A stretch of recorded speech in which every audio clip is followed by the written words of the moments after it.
타고 이제 떠다니게 되었습니다. 두 친구 중에 한 사람은 하나님을 믿는 사람이어서 기도를 하였습니다. 하나님, 저를 좀 살려주십시오. 하나님밖에 없습니다. 간절하게 기도를 했는데 소식이 없습니다. 그래서 아니다, 좀 세게 기도를 해야겠구나 싶어서 하나님, 저를 살려주시면 제 재산의 절반을 드리겠습니다. 이렇게 기도를 했어요. 그러면 좀 무슨 기미가 좀 보이려 했더니만 여전히 아무 기미가 보이지 않습니다. 이래서는 안 되겠네. 정말 큰일 났네. 이럴 때는 이제 마지막 승부를 거는 수밖에 없어. 그리고서 정말 이제 각오를 단단히 하고, 하나님, 이제 마지막 기도입니다. 제 기도를 들어주시면 제 재산의 전부를, 거기까지 기도했는데요. 옆에서 듣고 있던 친구가 여보게, 거래를 중단하게. 저 앞에 섬이 보이네. 그래서 거래를 중단했어요. 사랑하는 강서가 여러분, 기도는 하나님과 하는 거래일까요? 거래가 아닙니다. 거래일 수 없습니다. 오늘 예수님께서는 십자가에 달리시기 전에 하나님 아버지께 기도를 하십니다. 당신이 친히 하나님의 아들로서 무릎을 꿇고 아버지께 기도하시면서 제자들과 그리고 오늘 우리 강사역들에게 기도가 어떤 것인가를, 언제 어떻게 해야 하는가를 가르쳐 주십니다. 예수님은 언제 기도를 하셨을까요? 오늘 본문 1절에 보면 아버지여, 때가 이르렀사오니 하면서 기도를 시작하십니다. 예수님은 그 삶 자체가 하나님 아버지께서 정하신 때에 맞춰서 사셨어요. 오실 때도 때가 참에 태어나셨고, 공생애를 시작하실 것 때도 그냥 하시지 않고 이렇게 다 때가 차서 그렇게 세례 요한이 예비하고 준비한 다음에 공생애를 시작하시죠. 첫 기적을 갈릴리 가나에서 행하시는데, 그때에도 어머니는 물론 포도주 만들기를 원하시지만 아들이신 예수님은 내 때가 아직 이르지 아니하였다고 그렇게 말씀하셔요. 그때는 사실은 십자가에 달리신 그때를 말씀하셨던 것인데요. 그리고 오늘 본문에서는 이제 곧 십자가에 달리실 시간이 다가오는 때에 때가 이르렀사오니 그렇게 기도하십니다. 예수님께서는 인류 구원의 사역을 완수하시려고 지금 십자가에 달려 죽게 되셨어요. 사실 죽음이란 것은 시간을 다 없애는, 모든 시간이 멈추는 것이 죽음의 사건이지 않습니까? 우리들은 살고 있어도 돌아가신 분들의 시간은 이미 멈춰버렸죠. 그런데 예수님의 죽음은 시간의 멈춤이 아니라, 모든 것의 끝이 아니라, 놀랍게도 예수님의 죽음은 영원한 생명, 영원한 시간을 시작하시는 시간이고 사건이고, 뿐만 아니라 저와 여러분에게까지도 영원한 시간을 주시는 은혜의 사건이 예수님의 죽음 사건, 십자가 사건입니다. 예수님께서는 바로 이렇게 중요한 구원의 사건을 앞에 놓으시고 기도를 오늘 하고 계신데요. 사랑하는 강서가족 여러분, 기도는 언제 드립니까? 사실 늘 드리는 것이죠. 주님은 바울 사도님을 통해서는 쉬지 말고 무엇하라 하셨을까요? 기도하라, 그렇게 하셨어요.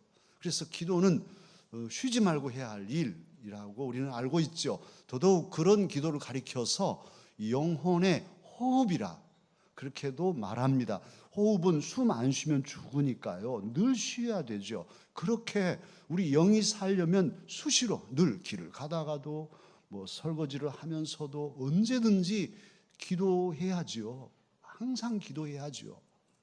그런데요, 그럼에도 불구하고 우리의 삶에는 어떤 정한 때들이 있어요. 특별한 때들이 있습니다.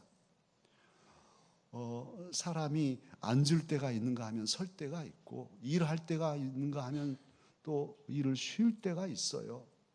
돌멩이 하나도 발뿌리에 채이면 내던져서 버릴 때가 있지만 집에 왔더니 아니 장독 밑에 뭐 돌 하나 괴야 되겠는데 아이고 아까 그 돌이면 딱 맞는데 또 가서 다시 찾아가서 주워 모을 때가 있는 것이죠.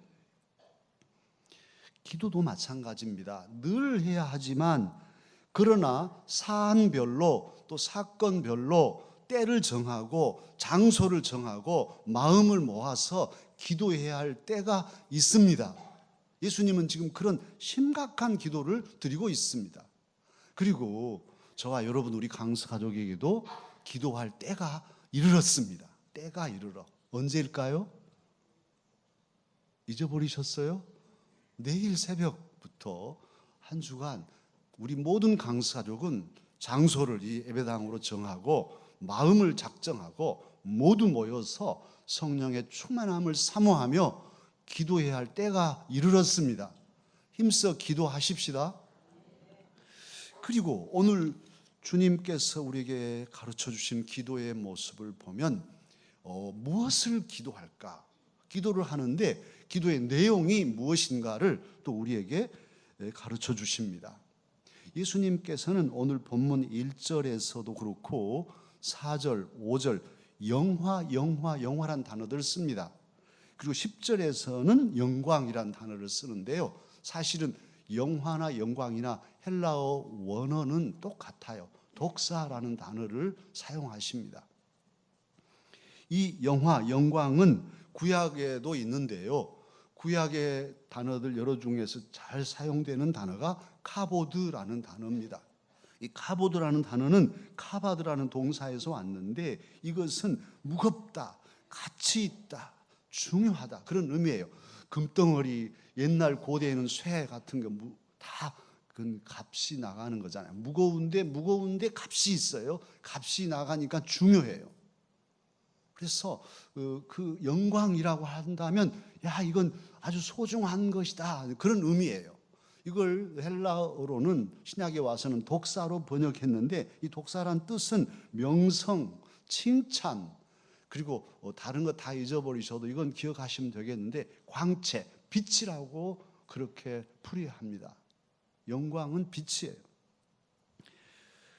그런데 이 영광이 어떤 것이냐 하면 하나님께서 존재하시는 방식이 영광이에요. 빛으로 하나님은 거하셔요. 심지어 요한 1서 1장 5절에서는 하나님은 빛이시라 이렇게 요한 사도는 증거하기도 합니다. 또 계시록 21장 23절에서는 하나님 나라에서는 하나님의 영광이 빛을 비추니까 또 그 아들 어린 양 예수님의 모습이 등불같이 빛을 비추니까 해, 달의 빛도 필요 없다 그렇게 설명하고 있습니다. 사랑하는 강사 여러분, 우리 주 여호와 하나님 또 우리 주 예수님은 영광스러우신 하나님이십니다. 빛 가운데 계시는 주님이십니다. 그런데 그 하나님 아버지께 우리는 영광을 돌린다고 말하지요. 모든 영광 주님께 이렇게도 말하고 영광을 하나님께 돌립니다. 이렇게 우리가 기도도 하고 그렇습니다. 그런데 그 의미를 더 명확하게 우리가 잘 알지 못할 수 있어요. 그 의미는 하나님께 영광을 돌린다는 그 의미는 하나님의 능력과 하나님의 사랑, 하나님의 은혜, 하나님의 존귀하심 이런 하나님의 존재 자체를 인정하고 믿음과 감사로 하나님께 경의를 표하며 높여 찬양하는 하나님을 높여드리는 그게 영광 돌린다는 의미예요. 그러니까 하나님은 소중하시고 카보드 무겁고 중하고 가치 있으신 분이신데 그분을 그렇게 높여드리는 것이 영광 돌린다는 뜻이에요. 이걸 조금 풀어서 제 식으로 풀어서 여러분에게 설명해 드리면 첫째로 영광 돌린다. 하나님께 영광한다면 그 첫째는 뭐냐 하면 하나님을 내 삶의 가장 고귀한 분으로 소중한 분으로 모시고 하나님을 높여드리는 것 그것이 영광 돌리는 것입니다. 그런 삶이 바로 우리 지금 예배지요. 우리 찬양대가 찬양하고 격식을 갖춰서 하나님을 높여드리고 있는 이 예배가 하나님께 영광을 돌리는 예배입니다. 두 번째로 영광 돌린다고 할 때에는 내 삶에 가치 있는 것, 내 삶을 빛나게 하는 것. 내가 공부를 잘해서 1등 났어요. 그리고 좋은 대학에 갔어요. 딱 인터뷰하면 이 영광을 누구에게 돌리겠습니까? 이 기쁨을 누구에게? 주님께 이 영광을 돌립니다. 이럴 때 내 삶에 빛이 나는 것. 우리 교회 곽영재 집사님도 연예인이신데 이제 우리 곽 집사님이 국민 배우가 될 날이 오기를 우리가 기도합시다만은 언젠가 그렇게 해서 딱 인터뷰를 나왔다고 했대요. 연예 대상을 받는 날이에요. 그럴 때 곽영재 집사 그렇게 고생하더니 연예 대상을 받는다고 이 기쁨을 어떻게 하겠습니까? 그러면 그때 나의 이 기쁨, 나의 영광을 나의 주 하나님께 돌립니다. 이것이 바로 영광 돌리는 것이에요. 그리고 또 영광 돌린다는 것은 주님의 복음을 전해서 주변 사람들을 살려서 그들이 하나님께 영광을 돌리게 할 뿐 아니라 또한 내가 착한 행실로 착하게 살아서 이 행실을 다른 사람들이 보고 신영시장의 그 가게 주인들이 보고 이야 강서교회 저 집사님들은 예수 믿는 사람들은 달라. 하나님이 참 좋은 분이셔. 하나님 그 양반 참 대단하셔. 저렇게 참 예수 믿는 사람들은 착하다니까. 이렇게 하면서 하나님께 칭찬할 때 바로 그것이 영광 돌리는 것이에요. 내 착한 행실을 보고 주님이 말씀하시죠. 너희의 착한 행실을 보고 하나님 아버지께 영광을 돌리게 하라. 마태복음 5장에 말씀하신 그 말씀이 그 말씀이에요. 그래서 이 세 가지로 우리는 늘 하나님을 높이며 하나님께 나의 가장 소중하고 귀한 것으로 영광을 돌리고 우리의 삶으로 하나님의 영광을 세상 속에서 돌리는 그리스도인들이 되십시다. 그런데 예수님께서는 바로 그렇게 세상에 오셔서 아버지 하나님의 말씀에 순종하면서 사람으로서 하나님께 영광을 돌렸습니다. 본래 예수님은 하나님 보좌 우편에 계신 분이시죠. 그래서 거기에는 창세 전부터 성부, 성자, 성령 삼위일체 하나님께서 영광을 누리며 사셨어요. 그런데 우리를 살리시려고 그 영광 버려두시고 사람으로 영광 없이 그냥 죄인의 모습으로 이 땅에 오셨습니다. 그리고는 이제 십자가를 이제 지실 것이니까요. 십자가를 지심으로 오늘 4절에 말씀합니다만 아버지 하나님을 영화롭게 세상에서 하셨어요. 당신의 삶으로 하나님 아버지를 영화롭게 하셨습니다.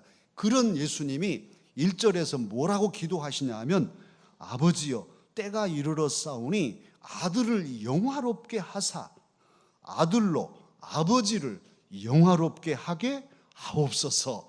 이렇게 기도하고 있습니다. 하나님 나를 영광스럽게 해주세요. 그리하여서 또 이 아들로 하여금 아버지 하나님을 영화롭게 하도록 도와주십시오. 이렇게 기도하고 있는 것이죠. 영광을 위한 기도. 이 기도가 예수님의 기도 제목이었습니다. 저와 여러분도 예수님의 기도를 힘써 배우십시다. 우리의 경우는 많은 경우 그런 큰 기도를 드리지 못해요. 내 욕심에 치우쳐서 나 자신과 우리 가족들, 우리 자녀들, 우리 아는 몇 사람 이 수준. 그래서 우리의 기도의 폭이 좁고 얕아요. 그런데 예수님은 하나님 아버지의 영광까지 온 죄인들을 품으실 뿐 아니라 하나님 아버지와 당신이 영광을 누리는 여기까지 기도를 드리고 있습니다. 페이스북의 창립자인 저커버그가 엊그제 25일 날 자기의 중퇴했던 모교 하버드 대학에서 명예 박사학위를 받았어요. 그런데 그 박사학위를 받을 때 졸업식에서 연설을 하게 됐는데 그 연설에서 그는 뭐라고 하냐면 한 사람 한 사람의 목적 의식을 갖는 것은 한 사람 한 사람이 목적 의식을 갖는 것은 진정한 행복의 핵심이고 우리 사회를 진전시킬 수 있는 방법이라 이렇게 말했습니다. 각자 모든 인간에는 삶의 목적이 있다는 거예요. 그 목적을 가지고 그 바른 목적을 정하고 살아야 행복할 수 있다. 이런 이 얘기 준비한 연설이었는데 오랫도록 준비했다고 자기가 그러더라고요. 그렇게 써졌습니다. 그런데 목적을 강조하고 있었어요. 여러분의 인생 목적은 무엇입니까? 누가 옆구리 쿡 찌르면서 당신 왜 사요? 가게 하시는 여러분에게 당신 장사하는데 뭐하러 장사해요? 그러면 뭐라고 대답하겠습니까? 공부하는 우리 청년들 공부 왜 하는데? 물어보면 뭐라고 대답하겠습니까? 회사 다니시는 여러분들 왜 다니요? 그러면 뭐라고 대답할래요? 죽지 못해서 다닙니다. 이러실 거예요? 자식 새끼들 살리려고 어쩔 수 없이 다닙니다. 이 정도 수준인가요? 저와 여러분에게는 인생의 목적이 있어요. 이미 우리는 알고 있어요. 또 정해졌어요. 사람의 제일 되는 목적, 그것은 무엇입니까? 하나님을 영화롭게 하며, 하나님을 영화롭게 하는 것, 하나님께 영광을 돌리는 것이 우리 인생의 목적이에요. 하나님을 영화롭게 하며 영원토록 하나님을 즐거워하는 것입니다. 이것이 인생의 제일 목적이에요. 우리 모든 그리스도인의 첫째가는 인생의 목적은 내가 자식들을 길러도 하나님 영광을 위해서고, 내가 직장을 다녀도 그곳에서 사람들에게 선한 영향력을 끼치며 하나님의 영광을 나타내기 위함이요, 내가 사업을 해서 돈을 많이 버는 것도 돈 벌어서 나만 잘 먹고 잘 살자는 것이 아니라 많은 사람들을 살리고, 그래서 하나님 아버지께 영광을 돌리고자 함이고, 내가 공부를 잘하는 것도 하나님께 영광을 돌리는 그 일을 위해서 수고하고 애쓰는 데 있단 말이에요. 삶의 가치와 수준이 달라요. 저와 여러분의 목적, 인생의 목적은 하나님 아버지께 영광을 돌리며 그 안에서 하나님이 주시는 은혜와 복을 누리며 즐겁게 살아가는 데 있습니다. 이 목적을 우리는 잊어서는 안 돼요. 그러기에 우리가 무언가 기도를 해서 하나님의 응답을 받는다면 이제 그 응답된 것으로서 하나님께 영광을 돌리고, 그러면 하나님이 또 더 은혜를 주시고, 그래서 행복하게 웃음 웃고 살아가는 것, 나만 잘 사는 것이 아니라, 나만 잘 먹는 것이 아니라 우리 모두가 함께 하나님 안에서 영광의 빛 가운데 기쁨을 누리는 삶을 사는 것, 이것이 저와 여러분이 기도해야 할 중요한 내용입니다. 세 번째로 우리 주님 기도를 통해서 가르쳐 주신 것이 있어요. 그것 역시도 기도의 내용인데, 무슨 기도를 또 하시냐 하면 오늘 본문 11절에서 십자가를 앞에 두시고 하나됨을 위해서 기도하십니다. 11절 하반절에 보시면 거룩하신 아버지여, 내게 주신 아버지의 이름으로 그들을 보전하사 우리와 같이 그들도 하나가 되게 하옵소서. 예수님, 성자 예수님은 성부 아버지 하나님과 성령 하나님과 삼위가 일체로 하나이셔요. 하나님의 존재 구조가 그렇게 사랑으로 평화를 이루는 그런 구조로 삼위일체 구조로 존재하신단 말이에요. 빛이 스스로 존재하시지만 또 다른 차원에서는 그런 삼위일체의 그런 교제와 평화와 화해와 화목의 구조로 하나님은 살고 계십니다. 이 삼위일체 하나님의 한 위이신 예수님께서는 오늘 기도에서 우리가 하나인 것처럼 제자들도, 그리고 강사 가족들도, 남은 앞으로의 모든 하나님의 백성들도 다 하나가 되게 하십시오. 평화롭게 해주십시오. 일치를 이루게 해주십시오. 이렇게 기도하신 것이죠. 예수님의 요한복음 17장의 기도를 가리켜서 대제사장적인 기도라고 말합니다. 예수님께서 대제사장과 같은 그런 위치에서 하나님과 하나님의 백성 사이에서 1년에 한 번 대속죄일에 지성소로 나아가서 백성들의 죄를 사하듯이 십자가를 앞에 놓고 대제사장의 마음으로 하나님과 우리 사이의 중보자로서 지금 평화를, 하나됨을 기도하고 있습니다. 이 기도가 오늘 저와 여러분에게 가르쳐 주신 예수님의 기도 내용이셔요. 그래서 그 예수님을 가리켜서 화목제물이라 하고, 예수님은 또 에베소 2장 14절에 그는 우리의 화평이시라, 평화라, 그렇게도 말씀합니다. 예수님이 이루신 십자가의 복음을 가리켜서 사도행전 10장 36절에서는 화평의 복음이라. 복음이 들어가는 곳에는 싸움이 나고 전쟁이 나는 것이 아니라 싸움이 사라지고 화해하고 서로 손잡고 화목하고 하나 되는, 이것이 바로 복음, 화평의 복음이라고 증거하고 있습니다. 사랑하는 강서가족 여러분, 삼위일체로 화평을 이루신 하나님의 간절한 뜻이 있는데 저와 여러분에게 향하신 간절한 뜻은 하나됨, 화평입니다. 이 화평과 하나됨은 칼로 억압하는 그런 평화가 아니에요. 너희들 조용히 해, 시끄럽게 하면은 아주 이 칼로 너희들 혼내줄 거야, 이런 평화가 아니에요. 계엄령을 선포하고 막 사람을 짓눌러서 꼼짝 못하게 하는 그런 평화가 아니에요. 또는 다수의 그 횡포로서 소수들을 짓밟아 버리고 너희들은 몇 사람도 되지도 않은데 조용해 하고 그렇게 가는 평화도 아닙니다.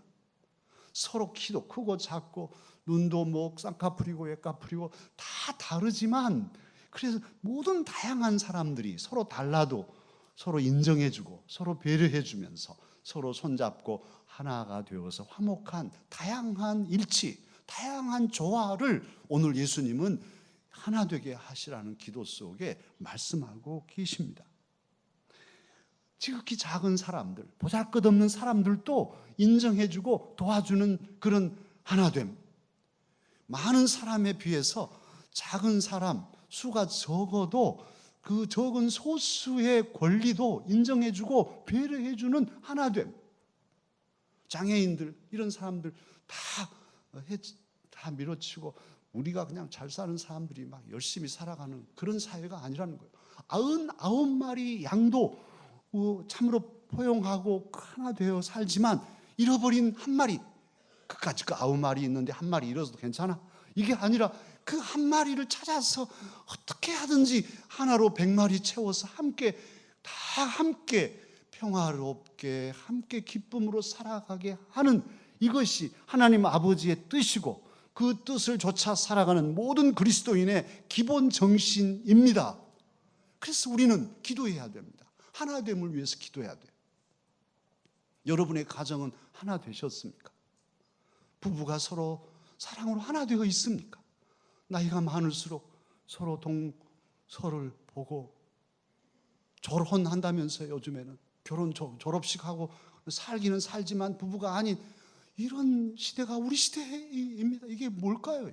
노년에 더 사랑하고 소중히 여겨야 할 이때 말이죠. 하나됨을 위해서 기도해야 할 이유가 있습니다. 부자지간에는 어떻습니까? 형제지간에는 하나 되었습니까? 하나 되지 않으면 지옥 같은 삶을 살게 돼요. 세상 것 한순간이에요. 다 한순간에 사라집니다. 사랑만이 영원한 거예요. 그래서 사랑으로 하나 돼야 되는데 그게 잘 안 되니까 주여 아버지 하나님은 삼위일체로 하나 되셨으니 하나님처럼 우리도 하나 되게 해주십시오. 기도해야 한단 말이에요. 이번 한 주간을 그렇게 하나됨을 위해서도 우리가 기도하십시다. 뿐만 아니라 교회들도 하나 돼야 돼요. 우리 교회는 정말 감사해요. 우리 장로님들 하나 되어서 살아가시잖아요. 여러분이 오셨는데 막 현관에서 장로님들끼리 막 멱살 잡고 우리 이유진 장로님하고 또 뭐 아까 기도한 한상만 장로님하고 멱살 잡고 싸우고 있다면 어떻게 되겠어요? 그럴 일도 없지만 아무튼 그런다면 아마 기겁을 하고 다 흩어지실 거예요. 우리 교회는 정말 지금까지도 평화롭게 이어져 가고 앞으로도 평화롭게 새로 세워질 일꾼들도 교회 평화를 제가 또 강조하겠어요. 그런 교회로 이루어 가십시다. 그 일을 위해서는 기도해야 돼요. 다 좋다가도 딱 한순간 어떤 한 사람이 잘못되면 다 무너지는 걸 제가 보거든요. 죄송하지만 오늘 또 이 서울 시내 안에 여러 몇 교회들은 지금 싸우고 있는 교회도 있을 거라고요. 얼마나 마음 아파요. 그래서 우리는 다른 교회야 뭐 싸우든지 말든지가 아니라 한국 교회가 싸우지 않고 하나 되게 해 주옵소서. 그렇게 기도해야 됩니다. 남과 북 어떻습니까? 남과 북이 다 한 형제예요. 다 가족이었어요. 우리도 이남에서 이북에서 넘어오셔서 이남에서 터잡으신 여러 우리 권사님들도 있고 그렇습니다. 다 같았어요. 그런데 세상에 다른 공산국가 중국과는 장사도 하고 왔다 갔다 하고 러시아하고도 왔다 갔다 하면서 우리 형제하고는 딱 막아놓고 오지 마. 오면 죽을 거야. 넘어가도 죽어. 이렇게 해놓은, 이게 뭔 일일까요? 친형제들끼리는 딱 금고놓고 오도 못하고 가도 못하고 남하고는 막 이렇게 퍼주고 사랑하고 산다면 이게 정상일까요? 정치는 이렇게 꽁꽁 묶인 걸 풀어내야 할 건데 정치가 더욱 묶어놨어요. 어떻게 할까요? 우리는 이 민족의 아픔을 놓고 괜찮아, 저 이북 공산주의자들은 다 죽어도 괜찮아, 다 죽어야 돼, 폭탄 꽝 터뜨려가지고 죽어야 돼, 이게 하나님 뜻일까요? 우리 예수님이 그렇게 생각하실까요? 죄인들을 위해서 죽어야 한다면, 죄인들이 죽어야 한다면 저와 여러분도 다 죽을 사람들이에요. 우리 주님은 그러시지 않을 거예요. 그래서 오늘 저들도 우리처럼 하나 되게 하옵소서. 그리스도인이라면, 예수님의 양심을 가진 하나님의 사람이라면 이 민족을 위해서도 우리는 새벽마다 기도해야 됩니다. 우리가 할 일은 뭐가 있겠습니까? 그저 하나님 이 민족의 마음들을 열어서 서로 대화하고 핵폭탄 개발하지 않고 또 남한도 군비 증강하지 않고 서로들 풀어서 전쟁의 물자들을 녹여서 농기구를 만들고 서로 화목한 전쟁이 없는 나라를 이루게 해주십시오. 이것은 저와 여러분이 간절히 기도해야 할 제목입니다. 뿐만 아니라 세계 도처에도 지금도 그냥 전쟁으로 가족을 잃고 자식을 잃고 집이 다 파괴되고 생존의 근거를 잃어버리는 이런 사람들이 많이 있습니다. 지금도 전쟁하고 있는 곳이 많이 있어요. 이런 것들을 위해서 우리는 남의 나라 사람들 죽는 거에 아무 상관없어가 아니라 그들도 예수님 하나님의 백성이니 그들도 돌아오도록, 그들도 평화롭도록 하나 되도록 우리는 아픈 마음으로 그들을 위해서 기도해야 할 것입니다. 이것은 우리 주님이 우리에게 모범으로 보여주신 기도의 제목이기 때문이죠.